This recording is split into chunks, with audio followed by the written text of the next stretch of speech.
All righty. Welcome back to the Beyond the Coach podcast. I am one of your hosts, Kelsey Nanini. And I am Chris Sweet. And today we have something really actually I think will be so helpful for whether you're a fitness coach or whether you are just somebody who's trying to lose weight, tone up for summer, like whatever that goal may be. And while this isn't something that we primarily necessarily focus on at Apex, we figured it would be really helpful to actually help you navigate signs that it's not a good time to focus on cutting for summer. And if it is a good time to cut for summer, what is that strategy? What is the strategy to lose those 10 pounds that you're just really wanting to get off as the weather is getting nicer, as you're wearing less clothes, you want to feel confident in your bikini, all the things. So we're really just going to dive into that today, which is a little different from all of our other podcasts. We haven't really necessarily educated a lot. So I'm excited to dive into this too. Yeah, I'm really excited to get a little more nitty gritty with things because we've all been there as coaches, especially this time of year. This is the time of year where clients are going to come in and they're like, I want to lose weight for the summer. Maybe you guys have already been feeling that since January, February time, people coming to you and it's almost like the new year hits and everyone's like, oh shit, it's warming up. April is here.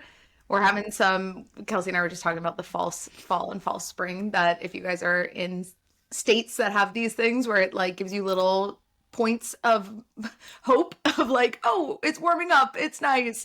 And then you have little moments of oh, it's 20 degrees, but people are so in that mindset of it's time, summer's coming, vacations are being booked. And as coaches, you guys might be feeling a lot of pressure from that as well of oh shoot, these people are coming to me with these really immediate goals. And I think that the intention of this podcast is to help you guys guide a client through what that's going to look like to help them lose weight, but then also in the same breath as well, the authority that you need to have as a coach to frame the fat loss phase and to help a client prepare for it, especially.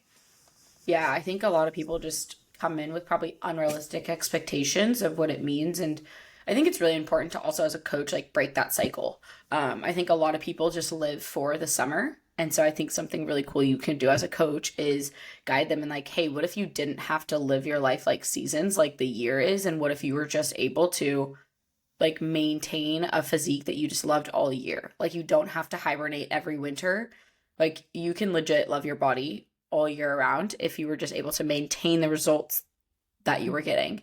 And so I think that's a really big piece as a coach to have that authority in, and also be willing, like you said, have the authority to be willing to tell somebody hey, it's just not a good time for you to cut. And honestly, the results you're going to see you're not going to be happy with because your body's not in a good place to do so. And I know a lot of our coaches in the cohort and just clients that I have, when a client isn't seeing results in a cut, they're well, I feel bad because they really want to lose weight. So should I just keep dropping food? And I'm here's the deal. You have to see two sides of the coin. The one side is, yeah, sure, you can continue to drop food, but if with someone who already has a dysfunctioning metabolism, they probably don't have enough muscle mass to have a really strong RMR. And so now you're just going to continue to suffer as you pull food down. You could continue to drop food as low as possible, but that's not really helping their metabolism. It's just putting their metabolism in a worse spot for you to heal when you bring them out of the cut. So, or you can bring them out of the deficit and they're probably still not going to see the results necessarily that they want to see, but their body is going to be doing the back end side of things that they need in order to see results down the line. So it's one of two, it's the lesser of two evils. They're probably not going to see great results either way. So it's which road do you choose? Healing someone or continuing to drop them down? But I know that's not the real topic of this, but I think it is something important as a coach to remember when somebody wants to cut for summer.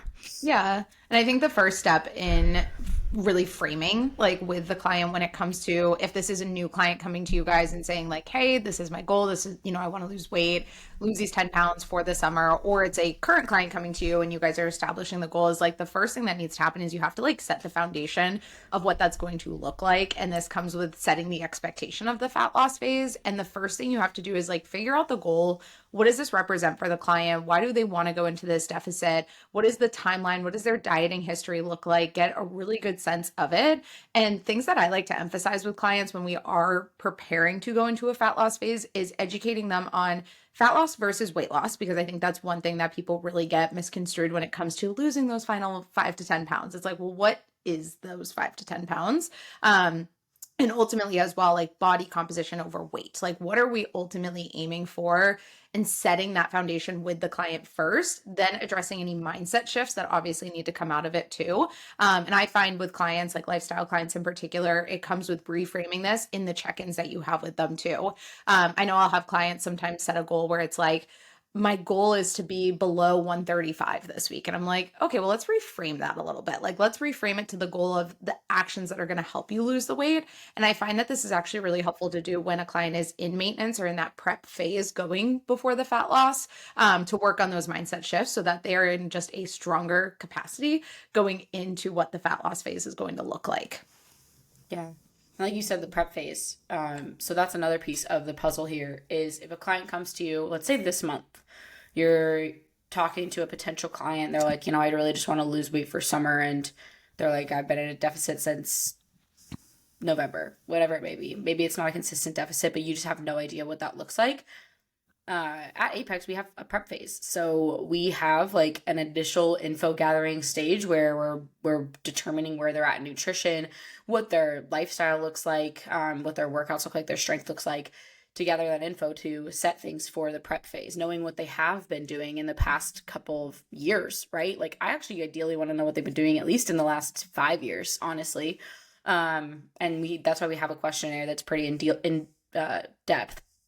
But the prep phase is huge. And I think it's a very missed phase because a lot of coaches have this mindset of like, I just need to get my clients the results they want so that they trust me. But it's really quite the opposite, because what happens when you get them their results, but then they don't have the mindset to be able to maintain those results? And so I think it's important to do it the opposite way. And explaining that initially to a client is like, hey, I want to stay in my integrity as a coach because I don't want to continue to put your body in the same place you've been putting it in the past 5, 10+ years, right? Like going through the things they had told you, like if you're on a sales call with them, for instance, and they're telling you like, I've just tried every diet under the sun. I've tried all the fad diets and it just seems like I get really great results. And then I put back on that weight and then some. And so it's important to like revisit that with them. It's like, well, the difference between our program is like, you've told me all these diets you've done and none of them have worked. And it's because you just jump straight into them and you don't have the prep work to be able to, one, put your body in a good spot to obviously like be cutting, but to be able to maintain the results after the deficit. So what we're going to do is probably the most uncomfortable phase you've been in, which is maintenance. My favorite phase. And I find that when you put clients in maintenance actually immediately or work them up to maintenance, they actually learn to love maintenance and they're like, crap, I have to go into another cut like to see my result, like the results I want. Like I don't actually want to cut. Like I was actually just talking to one of our assistant coaches clients on a call the other day because she was talking about re-signing, and she was like, yeah, I know Devin's gonna put me into another deficit soon, and I like, because I want to lose some body fat, but like I just love maintenance so much. Like that's the goal, right? Like, and that's something I see oftentimes, but I think coaches have that fear of like, if I don't get clients immediate results, they aren't going to trust me. And then they're going to think this is, a bogus plan, right?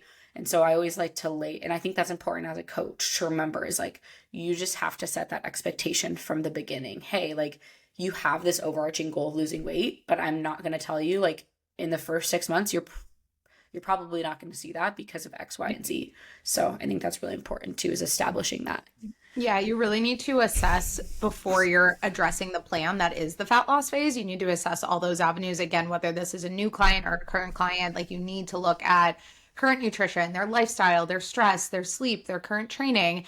And from the mindset perspective of what clients have done recurringly, which is typically crash diets and fads and quick fixes, the reality is that a lot of clients actually would be really successful in the crash diet if they just stopped under eating Monday through Friday and then overeating on the weekends and leveling out all of that intake. And the client really needs to understand that. And this is where getting that baseline knowledge on a new client is so important, because you need to understand the dieting history. You need to understand the metabolic resiliency that this person has and what their body is willing to take. Then you can build the plan for it.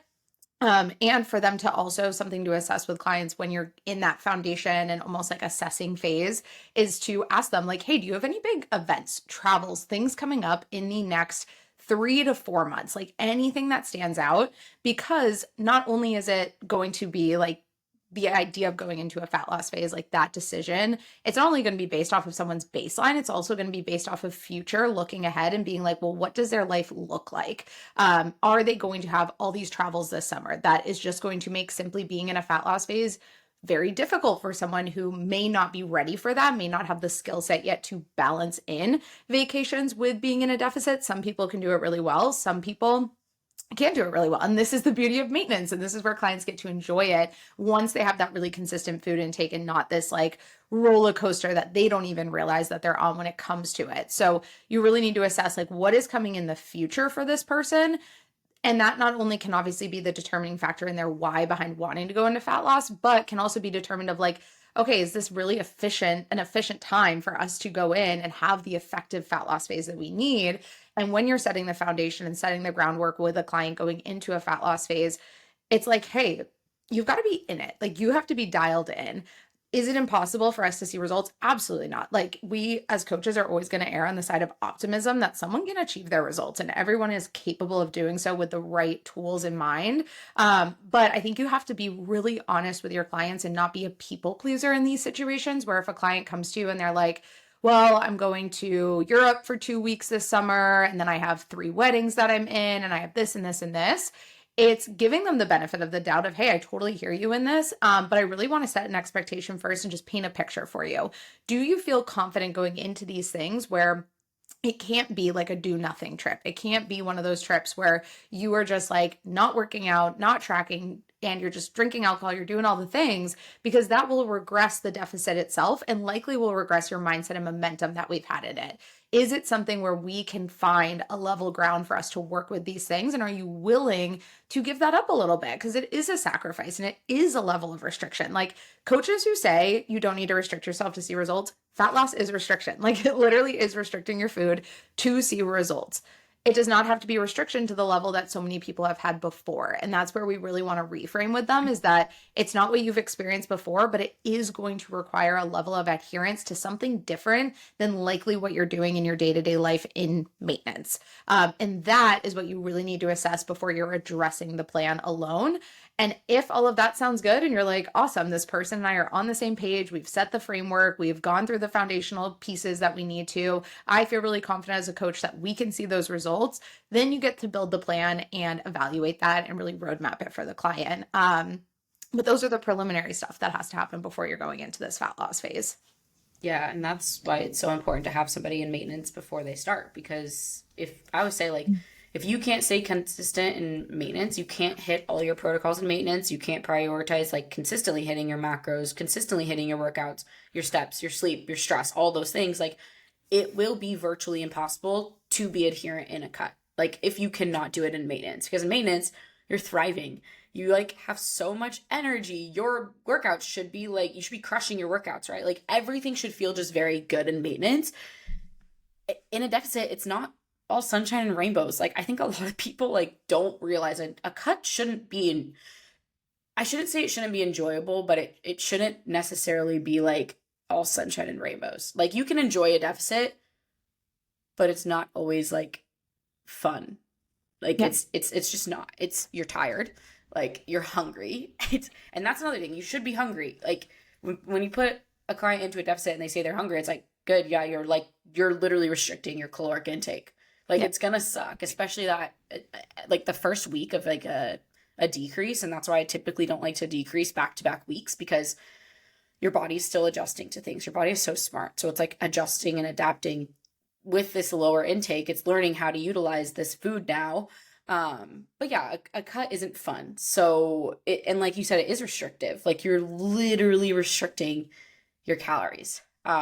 It's not like, and like, yes, have a balanced lifestyle. Because I know that's something like I've always preached is like, you can have ice cream, you can have, a drink here and there, you can have all the things, but in a deficit, it's like you have less of those things. So I think that's something important to remember. But so let's say like a client is ready to start a cut. They're like, you've proven, maybe they've been with you for a while, or they came into you at maintenance. Oh, it's like the best thing ever. A client's like, I've just been like at maintenance for like a few like years. I'm like, what? Or like a year. Even if they say 6 months, I'm like, wonderful. Like, Yeah. great. But they're ready to start the deficit. And let's say, this episode is dropping on April 16th. So let's say within the next couple of weeks, you have a client that's ready to start a deficit. You have to think about timeline. In reality, I always think of like Memorial Day weekend as like kind of the start of summer. I mean, I know some kids are still in school like through June. So like I always think of whenever like the school year, but like in Arizona, their summer is literally like end of May to middle of July. So it's just a different summer. But most summers, let's say we consider it like June, July, August, right? Not gonna lie, if a client comes to you in the next couple of weeks, it's almost too late. Like Mhm. it really is almost too late. Can we like do a quick 8 week cut through June to have them feeling really good for July and August? Absolutely. So it just means it's kind of more of an aggressive cut at this point. Like I would consider dropping their calories by like 15% from where they're at and just do an initial drop and try to just keep it there. And like maybe they only have a 6 week cut. But how would you go about that if somebody was like came in April 20th, that's Easter, April 21st. I was like, okay, I'm ready to start a cut.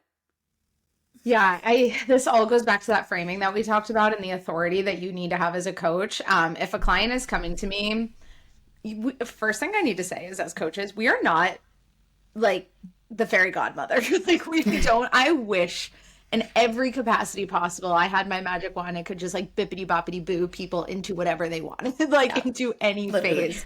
I think every coach resonates with that so deeply. And it's so hard when you want so much success for your clients, but they are coming to you at less than ideal timelines, less than ideal seasons, less than ideal food intakes. And all of those things need to be taken into account.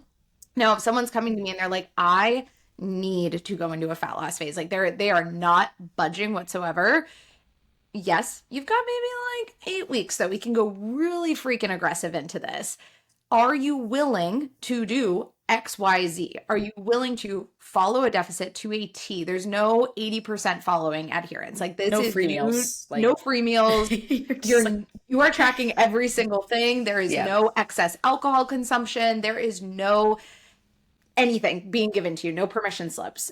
Can you follow that for 8 weeks? Can you stay 100% on top of your training? Can you incorporate higher step counts? Can you incorporate more cardio? Can you have a very rigid schedule for the next 8 weeks?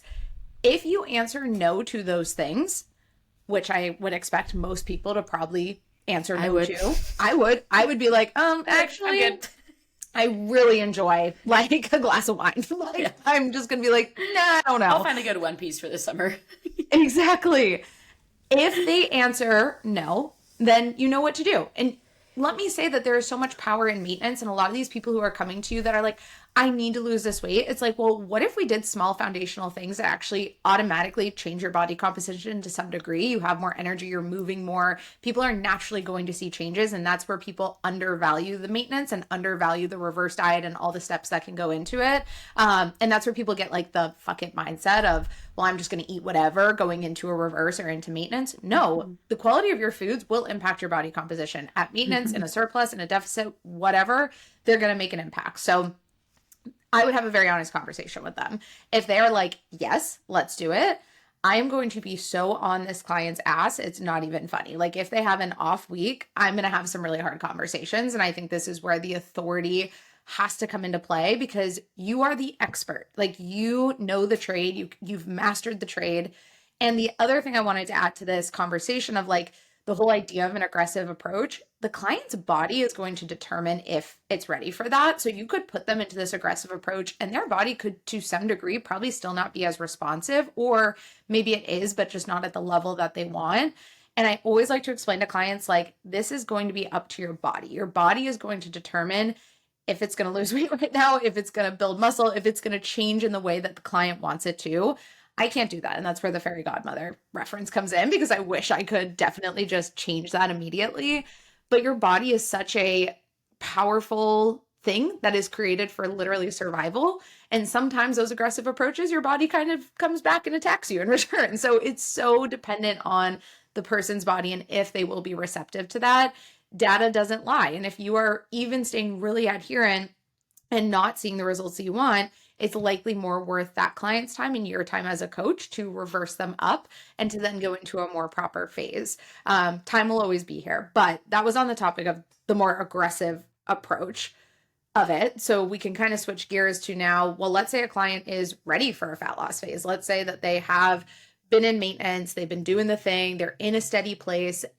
They've really earned it. That's what I always tell clients too. Like, you have to earn changes to your protocols. You have to earn going into a fat loss phase. It's not just given all because we hit a certain date. Oh my gosh, it's April 1st. Okay, everyone goes into a fat loss phase. That's not how it works. But let's say in an ideal circumstance, someone is coming to you. You get so much more to work with, which is the fun part. And it's actually, this is where fat loss can be fun, because you're like, wow, we're like, it's like Christmas morning. We get to have all these things that we can, like, the toolbox is accessible, as I like to call it. It's like the toolkit of everything you can be doing for someone's fat loss phase becomes accessible to you. So I guess to flip it back to you, Kelsey, like, what would you do if in the ideal circumstance, a client's ready for a deficit? What would you recommend to a coach who's needing to get that started? Yeah, this is, like you said, it's like a blank canvas. So it's super fun. And this is something I've just done recently with a client. It was still like only an 8-week deficit, but it was because her body just responded so well. And I think that's the importance. So when someone is like, the importance of being at maintenance. So when someone is coming into you, it's not something you have to start so aggressive. I think the number one mistake coaches make when they're putting a client into a deficit is just pulling food as low as possible right off the bat. And to me, I'm like, okay, well, what happens? Where do you go from there? Like, where do you go? Like, how do you decrease food? You're just going to keep increasing cardio. So my, what's the word I'm trying to think of? My thought, like it's not coming to me. Anyways, my mantra, let's say, my mantra of deficits is always eat as much as possible while still eliciting weight loss. Because not only are you going to, or fat loss, I should say, because not only are you going to maintain muscle, which is really the goal in a deficit. Like, so many people are like, I want to lose weight. I'm like, no, you just really ultimately want to show off your muscle more. Like, you want to be leaner is really the goal, ultimately, for most people, I should say. Like, some people genuinely do have quite a bit more body fat to lose, that it's just getting the body fat off. But let's say this is for the client who's like, has 5 to 15 pounds they want to lose. That's ultimately the goal. And so my biggest thing is you have to make sure that training is like top of mind, energy levels, all those things. But when you pull food all of a sudden, let's say a client's at 2,200 calories in their maintenance, and you all of a sudden are like, okay, well, we're going to go down to 1,600. You just dropped their calories by 600 calories in a deficit that's not really like needs to be that aggressive. And so I always start with, like, honestly, a 5 to 10% decrease. It's nothing crazy. It's just enough for them to see some results. Also, like, starting with dogs. The mailman is here. You guys can hear him. Big guard dogs. Big guard dogs. It's like the same time every day. Our mailman has said it to us too. One time I opened the door and he was like staring at our dogs and he's like, oh, so that's like the neighborhood welcome committee. I was like, it is. That it is. But don't mind them, guys. Sorry about that. But yeah, and just add some cardio in. So, like, that's the biggest thing, and that's my thing as a coach, especially being more of a strength and performance-based coach, is like, I don't find any problem in needing to lose some body fat, but you have to do it with the right intentions. And I know for all of my clients, it's like they don't want to lose out on the performance aspect of it. They don't want to lose out on their strength. And so it's like, how do we do that? Well, first off, you've probably built enough muscle in your maintenance period that now you don't have to cut as such an aggressive amount because your resting metabolic rate has now increased, which is a good thing. Like, you don't want a low resting metabolic rate because then you have to literally cut at 1,300, 1,400 calories if you have an RMR of 1,200. And that's logical for some smaller humans. Anyways, that was like a little side tangent. So that's what I would do. I would start with like a 5 to 10% decrease of your calories, typically doing it between carbs and fats. If somebody's protein was just really, really high because our calories were so high and it just made sense, you can pull a little bit of protein just so we're not pulling so much from carbs and fats. Adding in some cardio, it doesn't have to be anything crazy. You could literally start with 2 by 20 minutes and like a certain step count. So nothing too crazy, honestly. I don't do anything like wild. And also it's more enjoyable for a client. If you're going to drop their calories by 600 calories, you have to consider how adherent they're going to be, because they're going to be super tired, maybe super hungry, and at that point they're probably just thinking about food, and it's not starting the deficit off on a right note. So make it just a sustainable thing. You never know. Like somebody, I know people, myself included, that you're just like at in a surplus for so long that just bringing food down to maintenance, you just see some like inflammation come down and water retention come down, that you're like, cool, I feel good now, I'm fine, like we can just stay at maintenance. So like for some of your clients that could be the case. But even the smallest decreases, some bodies like do respond really, really well if they've been out of a deficit for long enough. Yeah, I think that's definitely a good point, is just don't go overboard and focus on adherence more than anything with the client, like not the extremes, not the things that they've recurringly already done, because obviously their body has proved to not thrive in that too. And I love the point that you made of like weight, like the weight loss versus fat loss. Like if you're dropping your client's calories 600 by 600 immediately, you're now basically throwing away the progress that they likely made when it came to their strength and like building some muscle and having something. Because when a client says they want to tone, they want to see muscle be put on, basically. They want to see, well, be put on and then shown, obviously, through a deficit. So I definitely agree, like taking a little bit more of a mild deficit approach in the beginning, emphasizing protein. And a lot of these things are things that, again, going back to the foundation, should have already been set. Like you're already setting an intention with what their caloric intake is at maintenance. If the goal has been fat loss, like that's something you can always be future pacing that with a client and talking about what it looks like a little bit more. I love clients who ask me questions about fat loss before we're in the fat loss phase. Like I love clients who have a lot of curiosity of like, how can I be more successful? What does this look like? Or if they're starting to have some reservations about the deficit because for a while now they've been eating more food, I love to nail that down before the deficit starts, but easier said than done. There's going to be new things that come into play throughout it. But having a steady baseline of where the client's starting from, even a biofeedback standpoint, then going into the deficit and using biofeedback as also a metric of success when it comes to someone's deficit, because if the scale is being stubborn or even looking at progress photos, we're not really seeing much change. Using biofeedback, such as like their hunger cues. Our dogs are really going nuts today, guys.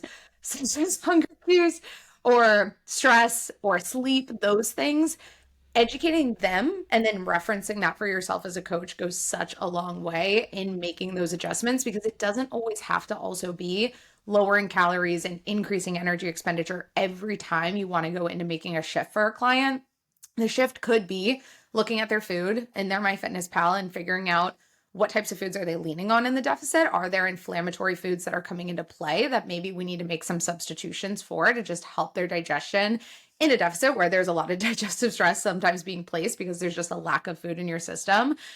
Is it something where we need to look at stress management? Is it something where we need to prioritize sleep this week? Because clients get so sucked into what they've always been in, which is thinking of numbers and thinking of calories burned. How do you help clients actually fixate on something that isn't either of those two things now? It's actually looking at biofeedback and applicably having that be a thing that is a reason to make a change in the biofeedback alone, not just the calories. So that's something that I think is a little underrated in most deficits that people don't emphasize enough, is like, we're so quick to blame food and exercise. We're not quick to blame like bad habits or bad lifestyles or poor sleep or high stress, because those things play such an impact. Or even clients who travel and get on a plane, super inflammatory. Like that is something to also address. Cycles are something to address with a client if they are in their luteal phase or they're on their period actively.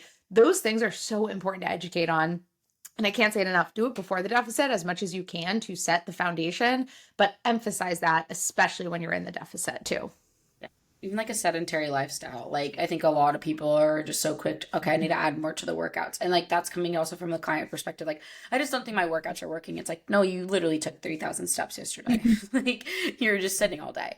And that your NEAT, it actually like plays into your TDEE way more than where your exercise calories is. So I think that's so important. And that's where being a coach and getting creative comes in. Like you said, so many people historically just look at nutrition and training as just black and white. And it's like, there's this huge gray area of like things going on. And I think a lot of people are also very quick. I have hormone dysfunction. I'm like, no, you just sleep 5 hours a night. There's so many Nothing, things to look at. nothing will grind my gears more than oh, just my hormones are dysregulated, or I'm going to get my hormones checked. Have you ever strength trained for 4 times a week? And have you ever eaten like an appropriate amount of calories for Like longer than fiber. like 2 days? Yeah, Exactly. Like there's so many other things that go into it. So all because, and this is a great point of all because your client also may be weight loss resistant sometimes, like in the beginning, doesn't mean that there's something underlying happening right away. I'm not trying to take away from the people who do have underlying things happening because absolutely. 100% that is something that does impact thousands of women and men when it comes to the hormone side and the GI side. Yep. But I think we live in this world of wellness now and like this trendy wellness era that everybody's in, that everybody assumes that their gut health is messed up and that their hormones are messed up. So many different avenues to take into account. And the other thing too, going back to your point on NEAT, is that I would rather a client increase their NEAT before I'm increasing like stuff on the workout side, because a lot of times too, people have more of the ability to actually increase NEAT, whereas clients are in the mindset of like, I just need to do more cardio. I need to do more at the gym. I need to do this. Realistically speaking, your client probably actually can't do the more that they think they need to be doing. Whereas if they can increase their NEAT at home and just do more around the house and go for walks outside, they don't have to drive anywhere, go anywhere. I would much rather focus on that with a client than suddenly create an unrealistic standard and them now burn themselves out because they're having to be in the gym for hours at a time or having to go back and forth. And then comes the excuse of time. You don't need time to get in NEAT, really. Like it's being in the comfort of your home and doing more that likely you probably need to do anyways. So I like to also emphasize that on the NEAT side. The other point I wanted to make too when it came to fat loss is, and comparing it to maintenance, actually, it's so funny. People complain that maintenance is such the mundane, and it is. Like you're eating the same amount of foods, there's nothing really changing. But can we talk about how boring sometimes fat loss is and how Yes. it's just something that is so boring because it's the same thing. One, if you're seeing results, nothing's going to change. You're going to be doing the same thing. It's exciting to see the change happening, of course. But when you think of the advice that you are giving a client, it's actually really boring. Like a lot of the times, I want to have clients keep things so basic and simple for the sake of effectively hitting their protocols. I want you to be meal planning the basics. I want you to be focusing and meal prepping your protein specifically. I want us to be picking 1 to 2 habits a week that we can work on, not to overhaul everything at once, but to build consistency in it and to use tracking as a strategy, but not like obsessively and just making that a part of their routine. When you think of fat loss, it can actually be really boring because you're pretty much telling clients to actually strip back the excitement that they have when they're in maintenance, because this is exactly it. If someone can't for those 8 weeks, like never have a meal out, track your meals out, keep things freaking simple. If you can't go to a restaurant and choose a simple meal, your dogs are also, we're having like a whole time over here. But if you can't go to a restaurant and choose something simple and be okay with that, fat loss is going to be really hard for you. Like fat loss itself is so freaking simple because it's so basic and people Yeah. do not give that enough credit. You do not need to do anything fancy. You just need to stick to the basics. And I don't have a sexy way to prove that to anyone or show it to them other than it just works. And it does when you do it right. Yeah. The other thing I like to tell clients, and I've said this so many times, I feel like a broken record when I say it, but like it's for now. Like for now, I'm asking you to choose simplicity. I'm asking you to choose the basics. I'm asking you to really adhere to some numbers for a temporary period of time in order to be comfortable for the rest of your life. I actually saw a reel today that was talking about how it's discomfort for a season versus discomfort for life. I'm going to always choose discomfort for a season if it means I get to be more comfortable in the rest of my life moving forward. And that pertains to dieting phases, that pertains to training, that pertains to injury rehabilitation, it pertains to mental health. Like I am willing to be uncomfortable for a season if it means that I am going to be better moving forward in the rest of my life and not uncomfortable for the rest of my life too. And that's something I really like to emphasize with clients as well. Yeah, it doesn't always have to be enjoyable. Like, it doesn't always have to be fun. I think a lot of like what you said with eating out too is like when I've been in deficits, I've literally asked for like, hey, can I just get like if they have fish on the menu or if they have chicken breast on the menu, I'm like, can I just get that with like a side of broccoli? And Mhm. like, yeah, that's not super fun. Like that's not great. But like, I'm still able to enjoy meal. You don't have to eat like an asshole every time you eat out. Like, you can literally get the most simple meal, straightforward. You can track that in. It's not impossible to track in a fish or a chicken breast with some oil, because they're going to cook with oil, and some broccoli. Like, it really is not hard, but I think the way a lot of people perceive eating out is like, well, I have to have the most fun meal on the menu. It's like, no, you can still enjoy eating out. Trust me, I like literally like barely like I choose fairly, like, I won't say clean, but like that's just what I look forward to. I want something vegetables. And when you start to make those choices and you realize how much better it makes you feel, you can make those choices no matter what phase you're in. And I think that's a really important point to bring up, is like, we talk about like the importance of a cut. We talk about the importance of like obviously the prep phase, but the after phase as well. And like something I always like to say is like, something I've loved hearing is like, if you stay ready, you don't have to get ready. And like, that's such a good way to look at your health, is I think so many people, and it's not to say you can't do I think that nutrition periodization is awesome and very important for so many people, and really important to see body recomp, because like body recomp isn't just one phase. Like, you're not going to completely recomp your body in one deficit or one maintenance period. It's a lot of those phases of cutting into maintenance, into even maybe a surplus if you've never been in one, and so on and so forth. But eating the same foods, like, no matter what you're doing, and that's how you're going to maintain no matter what phase you're in. Prioritizing nutrient quality, prioritizing your sleep and your stress at all times, prioritizing training intensity and your NEAT and like all those things. But going back to what we were talking about at the beginning, when people do these aggressive deficits, which again, they maybe have their time and place, there may be like quick timelines that we have to like turn around, given I'd never think it's really that important, right? Like, I think at that point it's like, let's just chill. But the reason none of those quick deficits have ever stuck is because you don't have a strategy afterwards. It's like, you do this aggressive diet and you're like, I felt so lean, I felt so good. And this is what I've run into in the past as well, is these aggressive diets. When I went to Hawaii with my family, like, and Caden came with us. It was when we first started dating in 2015. So it was, well, we had been dating like 9 months at that point. And I was like, I have to look so lean on the beach. Like, I did this aggressive, like, bodybuilding.com diet that was like obviously not built for me. Do you remember bodybuilding.com? I do remember that. I just remember so many areas of things that I did. Yeah. And this was after my ACL surgery. Also, my first ACL surgery in 2014. 9 months after the surgery, when I should have been, as a college athlete, like, strengthening the hell out of myself. I was freaking in a probably 1,200 calorie diet, eating baby food brownies. Like, my parents didn't even question anything. They're just like, okay, this is normal. You're home for the summer, just in this like aggressive diet where you eat cold tilapia at the golf course you work at, like in between golfers coming in and signing in, like, wild. But anyways, I never maintained those results because I wasn't going to continue to eat that way, but it was just this aggressive diet that I did for, the 6 weeks when I came home from college to get ready for this vacation. And then on vacation, I was bloated the entire time. It wasn't from drinking, because I was only like 20 at the time. Maybe I had a few drinks, but I was going to say, you could have been drinking.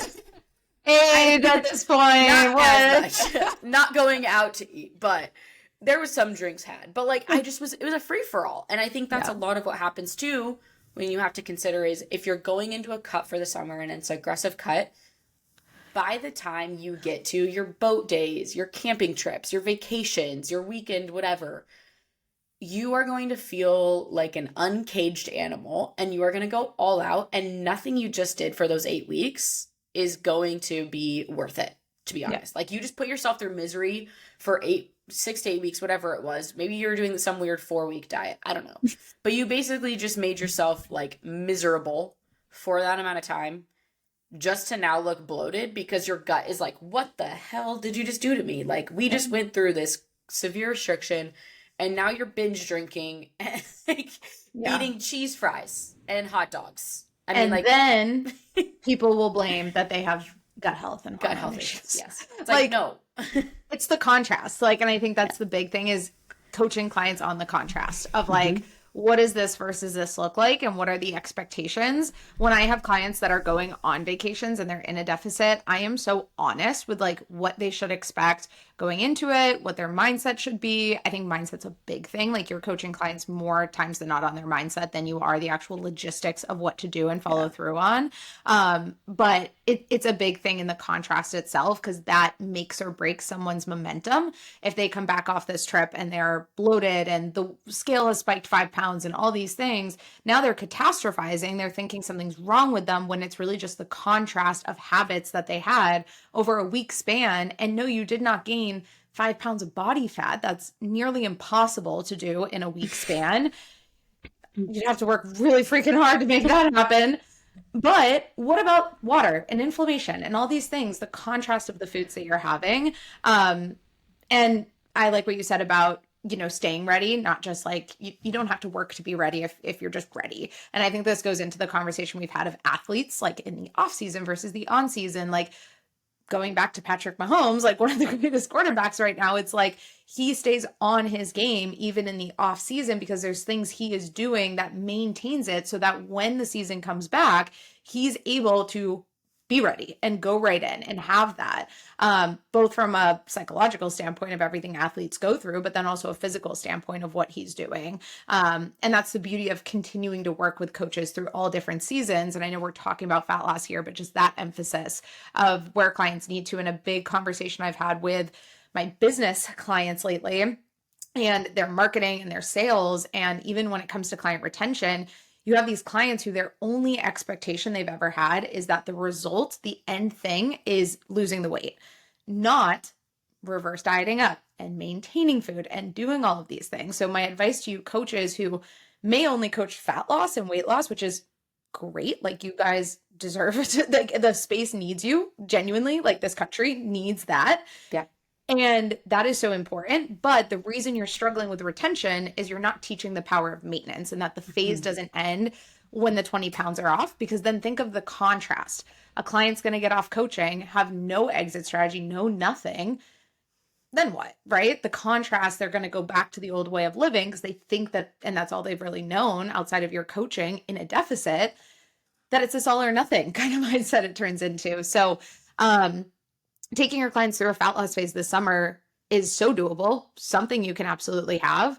You need to map it out. You need to build a foundation. But the next thing I wanted to just discuss that goes into fat loss is like the psychology that of it all, because I think that, like I said earlier, it's mindset coaching a lot of the times. Things that I see that you need to normalize with clients before going into a fat loss phase and then continuously throughout a fat loss phase is plateaus and fluctuations, because they are going to literally happen. Clients who dissect the scale, and for us, for most clients, we have them do daily weigh-ins because that's great for us to get more of a baseline as a week recap, because you guys probably know yourself, like maybe you had a weekend away, you're going to come back, you're going to weigh yourself on Monday, you're going to be up a few pounds, and then a few days go by, weight's trending back down. By Friday, you're back down. You may notice these own trends in your body, and it's important to see that with clients. For clients who really pick apart the scale, I actually think it's important to have day-to-day weigh-ins so that you can really normalize what this looks like from a weight perspective, and coach clients through it, because there's things like going back to sleep. If someone ate a meal a lot later and now they're going to bed, now they're only getting 5 hours of sleep, they're probably going to have a weight fluctuation in comparison to a night where maybe they ate dinner around 6:30, and then they had a few hours before going to bed, and then they got 8 hours of sleep. They're going to wake up probably feeling like $1,000,000. They're going to feel so freaking good. Those little micro things go into plateaus and fluctuations itself, but I think normalizing the conversation around it and the expectations is really big. And then also setting the expectations too, of some clients come in and they expect, again, a pound a week or 2 pounds a week or something. And it's like a pound a week goal is great. Like that's so good, but also progress is still progress. Like half a pound is still progress. A quarter of a pound is still progress. You feeling more energized, you feeling less bloated, you having really great lifts, even in a deficit, like that is progress. And I think we should set the expectation of everything we're celebrating and not just the one thing we're celebrating, which for a lot of people is the scale. But is there any other mindset things that you find from your perspective that you need to, or that coaches need to prepare to have conversations with their clients around? Whenever a client is starting a deficit and if they are hyper fixated on a number, they're like, I need to be 130 pounds. I'm like, okay, why? I always ask why because they're like, oh, well, I just felt best at that weight. And I'm like, okay, so hear me out. Like, let's say we go through a deficit and we finish and you're 136 pounds and you've never felt better in your body. Is that a fail to you? And they're like, well, I think that's an important thing to clarify because it's like, do you really, really actually need to get to that number? Or is it really just a look that you're trying to achieve and a feeling you're trying to achieve? Like the client I was talking about who we just did an 8-week cut before her vacation and she came in very ready for it. She ended up losing like 10 pounds that she was shocked by. And she had no intention of losing 10 pounds, which actually happened in like, since she started. She had been losing a little bit of inflammation beforehand, but she was like, I never envisioned myself being at 135. And then she ended up at 133. But it wasn't because she was hyper fixated on that number. And something that I often see when clients come in hyper fixated on a specific number, they are so worried about that number that they don't see that it's so clouded by every other positive thing that is going on around, which, like you said, is why it's so important to focus on biofeedback. But I also find that actually hinders them from like results they could be seeing. And even if you see it as a coach, they're so hyper fixated on that it doesn't matter.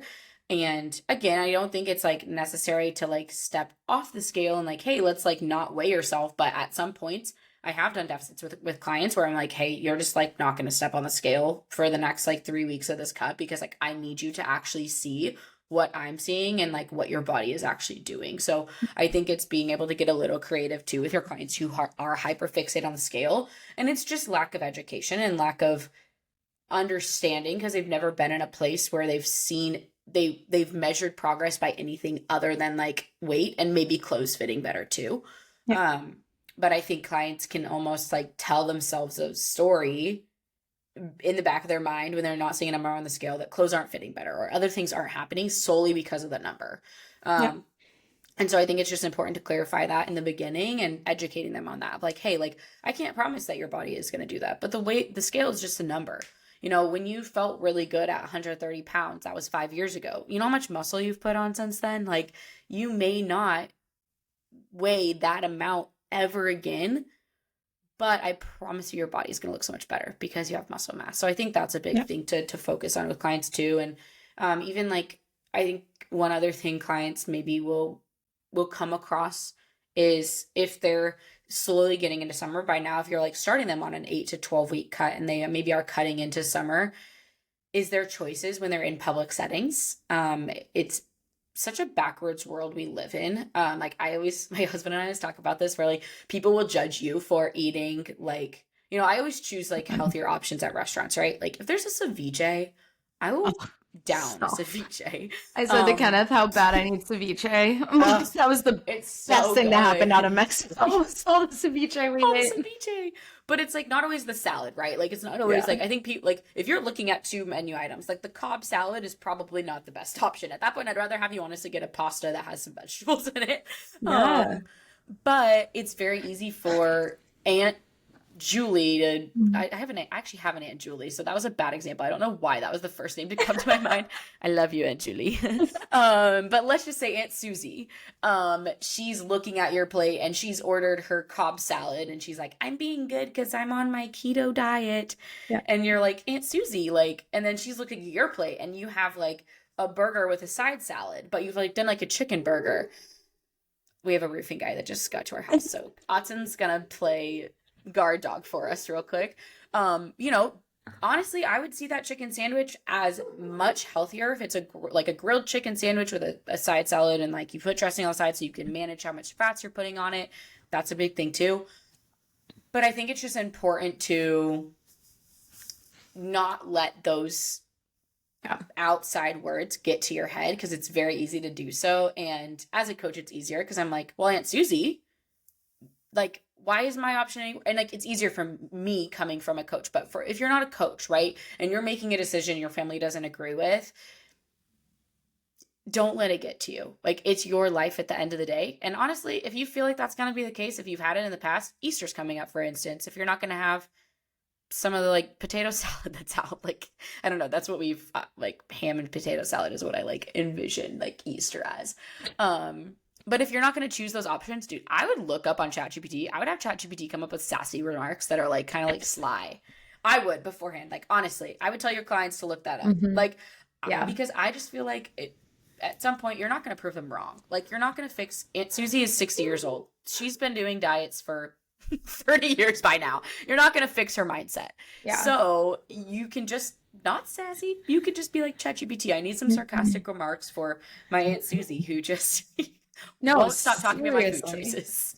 It's so funny. When I was in Florida in January, my aunt and uncle, like they're so innocent. They're like such innocent people.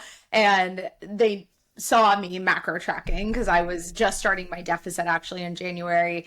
And I was like, okay, I'm going on this trip. I am going to be tracking. I'm going to be on it. Like non-negotiable for myself. And my aunt and even my uncle, he'd be like, so like, how does that fit in? Like, how does this, like, they were so curious around like, how are you having that? There was one Italian, we went to an Italian restaurant and I got the most delicious chicken piccata with a side salad and it was great. And guess what? I ate the whole thing because I allocated my macros appropriately because I knew if you want to have a fun meal, you can have a fun meal. Am I having chicken piccata for breakfast, lunch, and dinner every single day? No.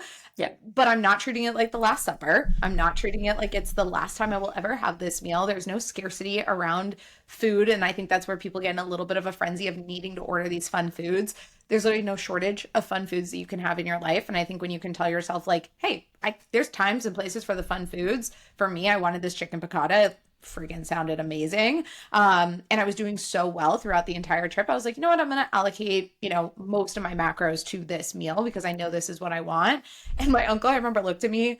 He was like, well, you're not going to finish that whole thing, are you? Super innocent. Again, he's not coming from me of like oh gosh, she's going to eat the whole meal. He was like, well, you're not going to finish that. And then he looked, he's like, you finished it? I was like, he goes, so what is this? And I was like trying to explain it. Some people just don't know, and that's okay, especially the generation before us. It's like, it's okay for them not to know, and it's also okay for you to just stay grounded in like who you are and what you want to do, because the short times that you're with your family or friends in those social settings, like should not define us long term. Like it is such a little blip in time that are we really going to let that be the thing that throws us off more than anything? And that's a huge thing to coach clients through.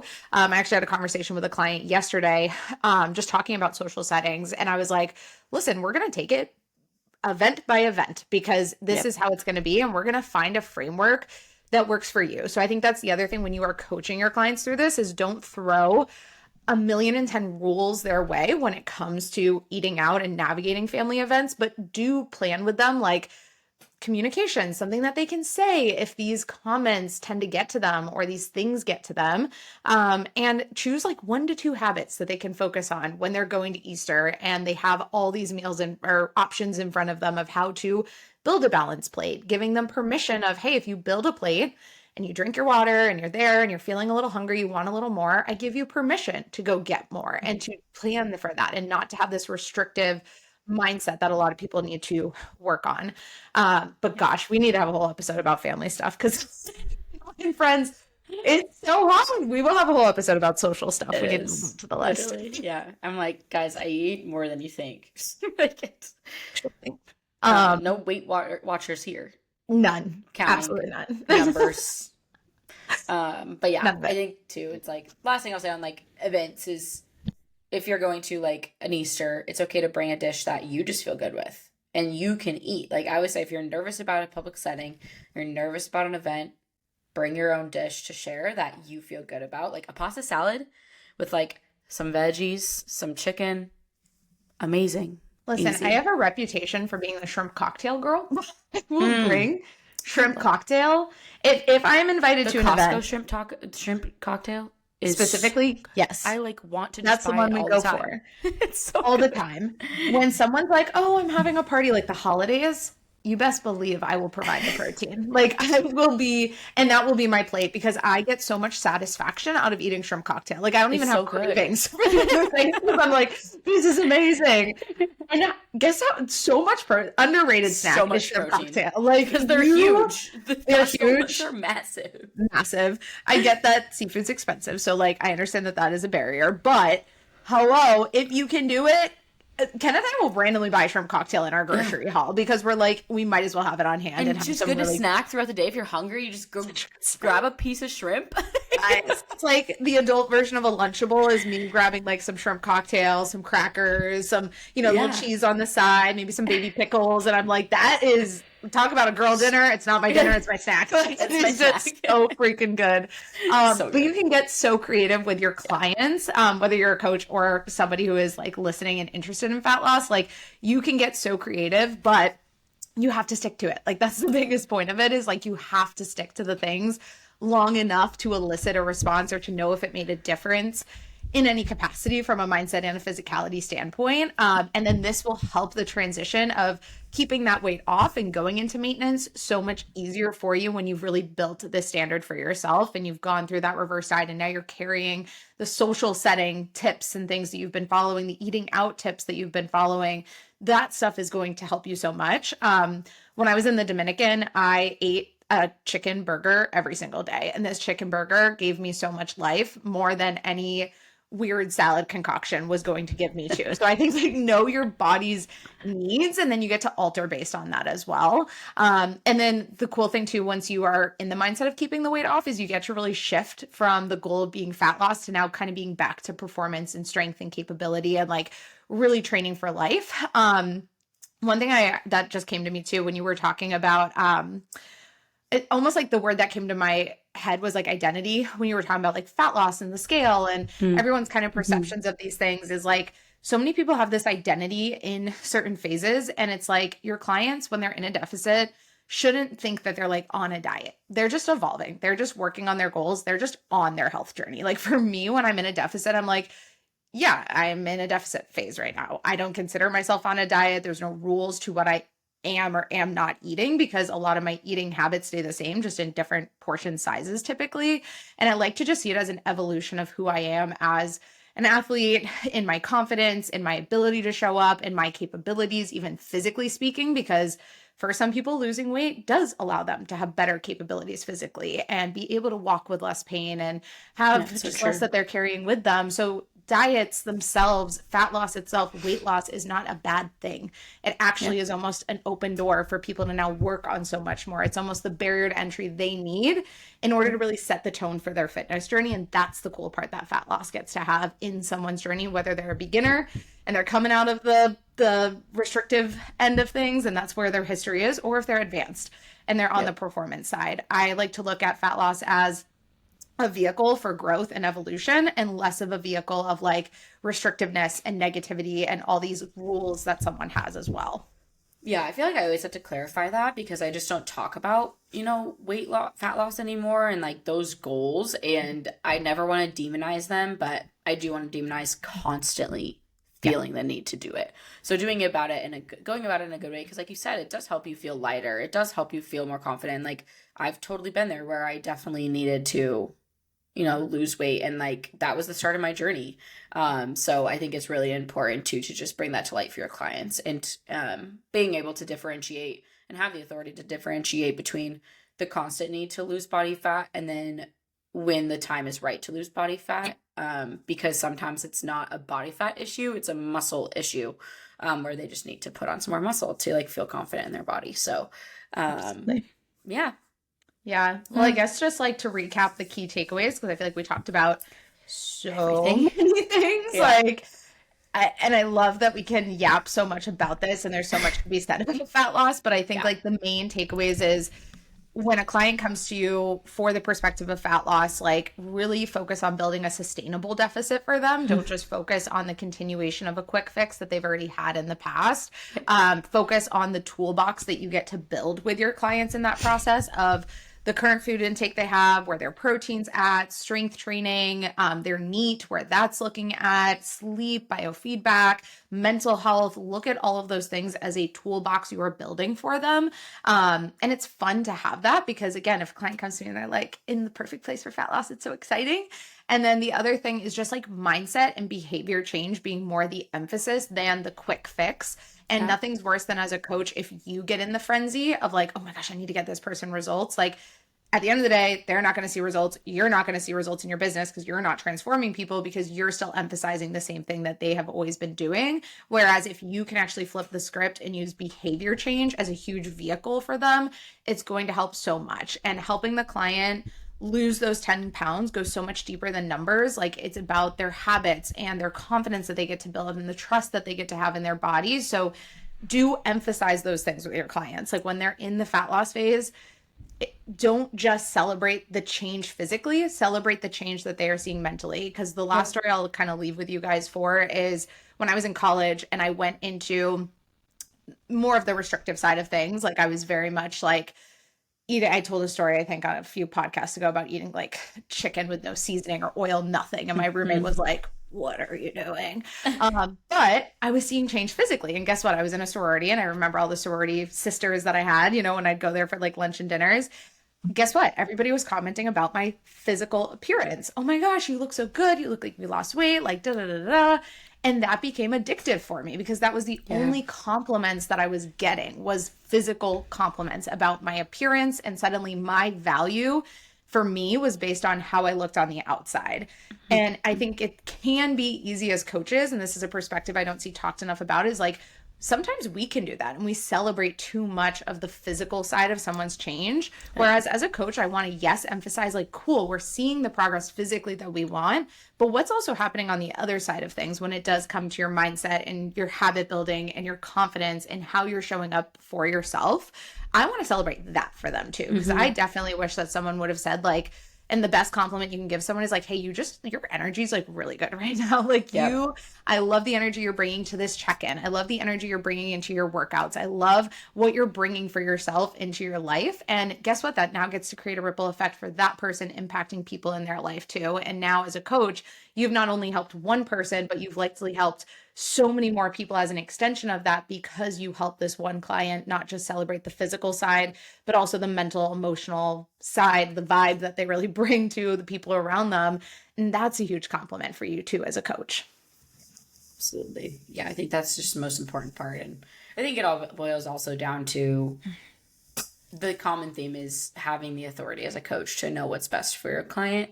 And always telling them that too. It's like, hey, like, I'm not telling you we can't cut because like, I don't want you to. Like, it's in your best interest. And like, as your coach, I want to do what is best for you. And right now, that's just not this. And I think it's just important to explain that to them as well. So, yeah, authority. Be the authority figure. Be the authority. It's scary, but it's fun. Yeah. It's like... Yeah. And it's not a bad thing too. Like, they're going to thank you down the line. Like, you're finally the coach who broke the pattern for them and didn't just give in and let them take the like driver's seat. Like, your client is not the driver. You are the driver, and you just have to make sure that, you're stepping into that in a positive way, obviously too. Yeah, absolutely. So. And if you guys are listening and you're like, well, I don't even know where to start with framing for clients or emphasizing things or helping them through this stuff, we have our check-in bundle that we have. So we have a free version, which you can get just a check-in cheat sheet. And then we also have a bundle where you can purchase 2 of the modules from Beyond the Cert. So if you are in that phase where you're like, okay, I hear all of this, but how do I actually like apply it and communicate to a client? Our check-in bundle will help you with learning how to actually communicate certain stuff and go through check-ins and start the framing process with them. And that can be applicable to any phase that you're working a client through as well. So I did want to add that to it, because I know it can be easy coming off of these podcasts and being like, okay, but now what? It's like, we want to also give you the resources you need to thrive beyond just what we're talking about here. Yep. And those will be in the description box to purchase or download for free. Yes. All right, guys. This has been fun. I know. This is a good one. Like a chit chat about fat loss, honestly. Yeah. Love a good chat about fat loss. But thank you guys for listening, and we'll see you in the next one. See you next time. Bye. Bye.